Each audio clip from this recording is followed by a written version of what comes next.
Friends, இன்றைக்கி நம்ம வீட்டில் இருக்க பொருளை வச்சு ஈவினிங் டீ டைமில் ஒரு சூப்பரான ஸ்நாக்ஸ் ரெடி பண்ணிடலாம். இது ரொம்பவே டேஸ்ட்டாக இருக்கும். வாங்க இது எப்படி பண்ணலான்னு பார்க்கலாம். அதுக்கு நான் ஒரு மிக்சிங் பவுல் எடுத்திருக்கேன். அதில் 3 பச்சை மிளகாவை சின்ன சின்னதாக ஸ்லைஸ் பண்ணி கட் பண்ணியிருக்கேன். அப்புறமா ஒரு மீடியம் சைஸில் பெரிய வெங்காயம் எடுத்து அதையும் சின்னதாக கட் பண்ணியிருக்கேன். கருவேப்பிலை கொஞ்சமாக சேர்த்துருக்கேன் கட் பண்ணி. அப்புறமா தேங்காய் திருவுனது ஒரு அரை கிளாஸு. அப்புறமா தேங்காய் சின்ன சின்னதாக கட் பண்ணி அதையும் இதில் சேர்த்துக்கோங்க.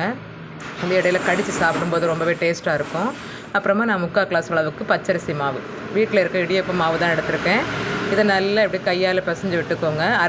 அரை ஸ்பூனு உப்பு போட்டுக்கோங்க. உப்பு சேர்த்து நல்லா பிசைஞ்சு விட்டுக்கோங்க. கொஞ்சமாக தண்ணி விட்டு நம்ம சப்பாத்தி மாவு பிசைவோம்ல அந்த அளவுக்கு எடுத்துக்கோங்க. ரொம்பவும் தண்ணி கூடக்கூடாது, அது பார்த்து பிசைஞ்சுக்கோங்க. இந்த மாதிரி ஸ்டேஜில் இருக்கணும்.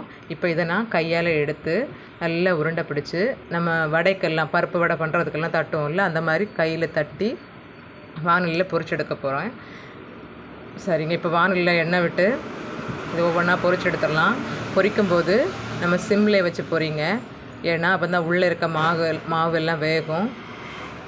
வெங்காயம் அதெல்லாம் நல்லாவே வெந்து கிடைக்கும். ஹை ஃப்ளேமில் வச்சிடும்போது உடனே கரிஞ்சிரும், உள்ள மாவு வேகாது. இந்த மாதிரி போட்டு பொரிச்சு எடுத்துக்கோங்க. இந்த பொருள் எல்லாமே உங்கள் வீட்டில் இருக்க பொருள் தான்.